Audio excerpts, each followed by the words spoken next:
Well, we're going to respond to another watercolor request. This person says, I saw a watercolor painter on YouTube talking about feeding the color. What does that mean? Well, I'm going to feed some color and show you.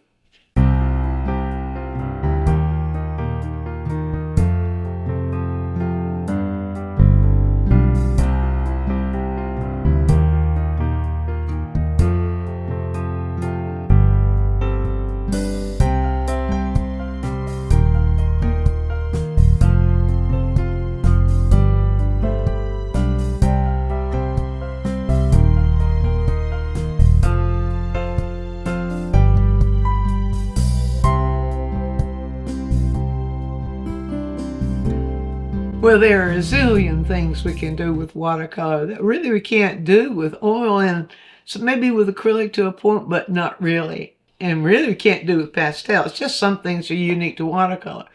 And sometimes there are techniques that people use, artists will use just because they're fun. Well, also because of the results they'll produce. Now, one way we can do the feeding color, when we're feeding color, we're adding color into the painting. But we can do that in a number of ways. But I want to show you a really fun little exercise. If you can learn to do this, the way to use it is not to try to intentionally form something from it, but to see images that you know or you can relate to how they might be done using this technique. So, first of all, every time when you get ready to paint, it's a good idea to get your palette ready before you start working on the paper, because of the quickness with which watercolor paint will dry. So this time, what I'm going to do, I'm going to feed some color, show you how in a minute, but I'm going to need neutrals, because I want the end result to be in the neutral zone and more in the warm neutral zone. So I know that to get neutrals, I can use complements or colors that are close to complements, and so that's how I'll make that decision. Now, a lot of people just have burnt umber or burnt sienna, something like that. That never satisfies me because you can't really get the variation with the earth colors that you could get when you're using just the pigments or the hues themselves. So I'm going to start out with a blue-green, and some of you who've watched all the watercolor quick tips might think I'm pretty stuck on the Antwerp blue, but that's what I'm using right here. It is a wonderful color. We'll do lots of things in watercolor. Now, what I always do is activate the color, and explain that in almost every one of the watercolor videos. It simply means that you're adding enough water to that pasty watercolor consistency in order to get it liquid so that you work with it. I like to pull it out as dark as it will go when I put it out on the palette, because then I have control over the value. So I pull out the Antwerp blue. It is a blue-green that leans towards blue. And I want to pull out its complement, or something that's close to its complement. So I'm going to pull out a red-orange. Now, this is my quinacridone orange that's made by, this one's made, Daniel Smith makes wonderful watercolors, and they're still making them. I'm going to pull that out right here. Quinacridone burnt orange, I think it's called. And let's get enough of that out here. I don't have it quite activated enough, but that will be enough right there to do what I want to do. Rinse off the brush, and I also the burnt orange. If we're looking at the color wheel, the blue-green, the blue-green that leans towards blue, across from it is red-orange. And so quinacridone orange is a red-orange, but it leans a little bit more towards the orange than the red. And so because of that, I'm going to pull out some red-violet that has more red in it. And I'll just pull that right here. And that is quinacridone violet. All right, now I've got those three colors pulled out. I can get busy with the feeding of the color. Now here's the little technique I want to show you. Put my flat brush aside now because I won't need that anymore. I'm going to use the round brush for this. I have the three of my round brushes out, two sizes of my Dreamcatcher round brushes, and then a rigger. And I'll show you how they all can play a role in this. First of all, I'm going to create an image, or what would be an image, and let's just think of a tree, a bare tree in the wintertime, that sort of image. I can show you how this works. Now this is wet on dry. With this technique, the paper needs to be totally dry. And so what I'll do then, start with the large round brush, and I hope you can see the wet on the paper. I will do a little tilting to show you. And I'm just going to start with it very, very round. I mean, very, very, well, I'll say very, very round. I'm going to start with a little bit of water there, using the large round brush to make that shape as it might be a tree trunk. Now, I'll just turn it up like this and hope you can see the gloss there. But I need to keep that very, very wet. And I'm just going to, as it goes up, I'm going to let it get a little narrower, as tree trunks do. I'm going to kind of let it split out just a little bit. And let's go up here. And I'm sort of just doing this by memory more than anything else. But if you're looking at an image of a tree trunk, you see I'm adding the water back in because I want lots of water. Now let's let that go off like that. And I'll make this one just a little bit wider. If you're looking at an image of a tree trunk, then you can just follow its shape and what those branches are doing. You notice I'm moving my brush so that it creates that irregularity that we see in tree trunks. So just get a little something going here to show you how this works. Now I want to be sure that that has lots of water in it, meaning, and I did not mean that was the one that dropped off right there, so we'll just leave that there and hope it doesn't go anywhere. I need water now in that area. I need water that is really, really puddly. And you notice how watercolor works. Where it's wet, it stays where you put it, so you can actually create shapes just with the wetness of the paper. So I'm going to add a little bit more, just feed it in there with the round brush. And now I'm going to go over to I'll load the quinacridone burnt orange first. That's my red orange. I'll load that. I'm going to pull just enough blue into it to get it. I see how dark that is, and I've got it really, really sloppy wet with that color. Now I'm going to keep pulling out until that gets a little bit more neutral. I'll add just a touch of that red violet in there. And now what I'm going to start doing is feeding it.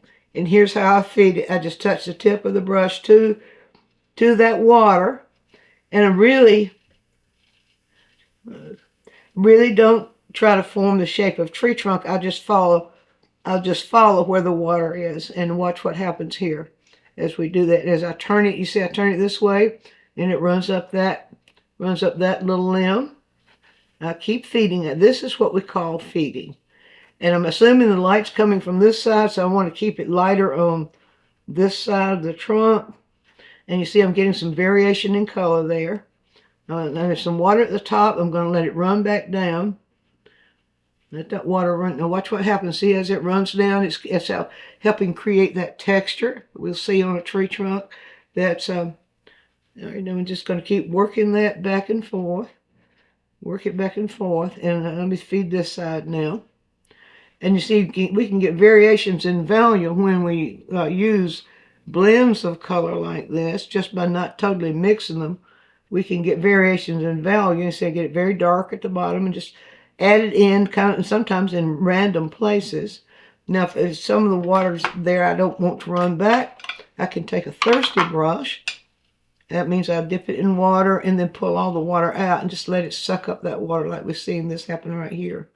Just let it suck up that water like that. And I'm just going to keep feeding it now. I don't want this color totally mixed. I just want to get it in that brush. Let's see what happens. Okay, this needs to be darker. So now as it begins to sort of dry, then we let that sort of, so when it's getting dry and you've got kind of the value and the color you want that in, or close to it, just leave that alone. And then I've got the paper tilted. You see how way I tilt the paper will determine where that color goes. how it moves, and it's unpredictable. It's totally unpredictable. So, and as long as it's got that glossy wet, we can keep doing this. Now, reach a point where it will start running back into the color and forming those little backgrounds everybody in watercolor hates. And we don't want that. But you control it by this gloss. You have to keep your eye on the gloss itself. Now we can reach a point. Well, let me go ahead and get this out. That I didn't want that to happen like that. I'll just take it off the edge and let that get that. We can go back with a thirsty brush or one that just has just a little bit of water in it, and we can begin to reshape some of those things and kind of control the shapes as the water is beginning to dry, and as the color is beginning to dry.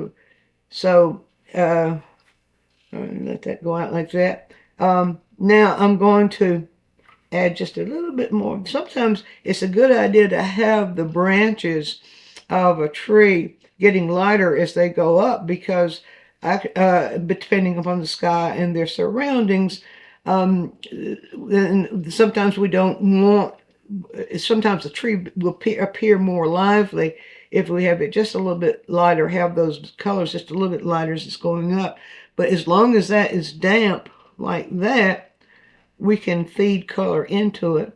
But we have to be careful as we feed it, as it dries, that we don't allow the brush to have so much water in it that we start getting background. So I'm going to begin to see, I'm just dropping it into that wet here, and kind of controlling now, just with the point of the brush, kind of controlling where that stuff goes, where the paint goes, and trying to keep an eye on the light side and the dark side. And I need to, I think I'm just going to let the brush suck up a bit of that water. Here we go, like that. And this is thirsty brush, where you blot the brush and let it, just the tip of the brush, suck up that excess water. See, all these kinds of wonderful things that we can get with watercolor. Some people will call them happy accidents. Well, in one sense, they are happy accidents, and they remain happy because we're doing the right thing to enable them to be the happy accident they are. So we can begin, you see I'm still feeding that. Now you can see that nice little variations of value and some color coming through down here now that we can get when we're using this little technique that will enable that tree to appear more lively than if you just use straight brush strokes and brushed in those things as we see them. It's always an alternative, and sometimes it's an alternative that you can use when you're in the process of shaping a tree trunk in the traditional way. So we've always got that choice. Now, the other thing I wanted to do, and I almost waited too late, I wanted to show you how we could take the rigger now, and we create, there, I did wait a little bit too late on that. We take the rigger and we can begin to create little, okay, I'm going to have to wet that with the color, because I did wait too late to show you that. Got so carried away with what that water was doing. The rigger can give us little twigs, little twiggy things that we might see happening as the tree trunk extends. Well, that maybe it broke off and got little twigs added to it there, something like that. Now I'm just pulling these out from the wetness of the tree itself. Okay, that was not as effective as I was hoping, because I got carried away with feeding that color in there in the bigger shapes, and I forgot that I was going to show you that with the rigger. But any brush, as long as that wetness is in there, you can pull any brush into it and pull shapes out into the dry paper. Wet on dry, like that, will always give you those sharper edges. And that's one thing that if you don't really want the whole tree trunk in sharper edges, then after it's totally dry, you can go back in with the brush. You can sort of take away a little bit of those edges. Another way that you can keep the less sharp edges is what I've done right here. It's just not to allow quite so much color to go into that edge that you want to keep less sharp. But that's in essence the way this works, and you can have a lot of fun with it. And I don't think it's going to dry enough during the quick tip time of the quick tip to show you the results, because the wonderful thing about watercolor is that it keeps changing as long as it's wet. It keeps changing, and it will dry. Most of the colors will dry just a little bit lighter than they were when you first put them down, but it all works out if you work it just according to what your eyes are seeing in terms of the values that you're putting down, also the colors. But as these colors will get drier and drier, it reveals more and more of the differences. You see more and more of those colors we use because I didn't thoroughly mix them. Now, I have seen a lot of watercolor painters that when they're mixing their colors, they stir, stir, stir, stir, and have a uniform mixture. I like to have the colors revealing themselves. I think it makes a fresher, more alive image to do that. Now, yeah, let's see right in here now. We're beginning to see some of that red-orange come through in these areas right in here and right in here and so on.